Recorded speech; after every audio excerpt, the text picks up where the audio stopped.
It has a sense of history, especially this downstairs room with the high ceilings and the spaciousness. You never feel closed in, it's always so big.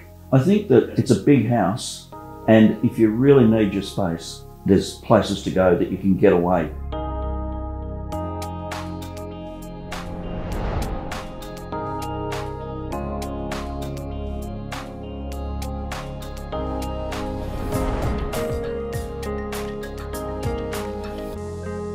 I'm Rosemary. This is my childhood home. I lived here until I was about 20 and then moved out, and various times in my life I came back for small amounts of time. I'm the second eldest of 5 siblings. This is my brother John. I'm the fourth of 5. Similar story actually, I moved out at about 20, but there were a couple of times when I moved back in for a few weeks, being in between houses, that sort of thing. The house has been in the family for longer than I've been on this earth, so about 65 years.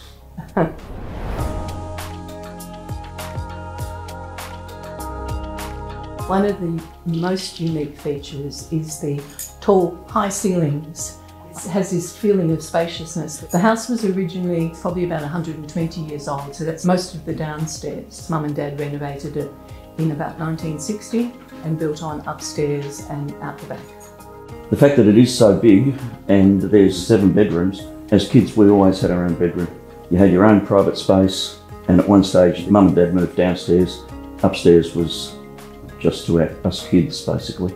Living here as a kid, we had this enormously spacious backyard. You know, we had chooks in the backyard, we had swings, we played a lot of games in the backyard. The trees are still there, but it was just very spacious, so you'd spend as much time outside as you could. We also had these storage attics upstairs. As quite young children, we would go and hide in and build cubbies in, and there'd be my space and my sister Margaret's space, and we would never be allowed to go into each other's spaces. And these attics run under the roof of the house, so they were sort of quite magic places to be. It has changed a lot. It's been fantastic for a growing family, and then grandchildren from the country or from abroad have come and stayed with Mum. It's very much a family house and a multi-generational house too. It's a much more modern home now, even though it's very old, than what it was 30 or 40 years ago. As a young child, we always walked to school. Moreland Primary School was probably, what, 600 metres away, 800 metres away. Then as we got older, to go to school, we always caught a tram.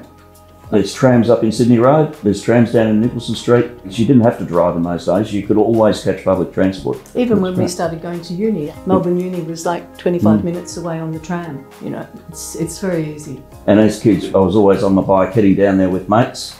It was a great place to explore. It is a great street, and it's very much a family street. There's new families moving in with children, and they're doing up the houses, they're putting in swimming pools because the blocks are big, and they're all about the same age too, so it's a sort of another generation. Definitely a place where people come and stay and get to know their neighbours. I think I'll be taking plenty of photos before I go, before it's sold.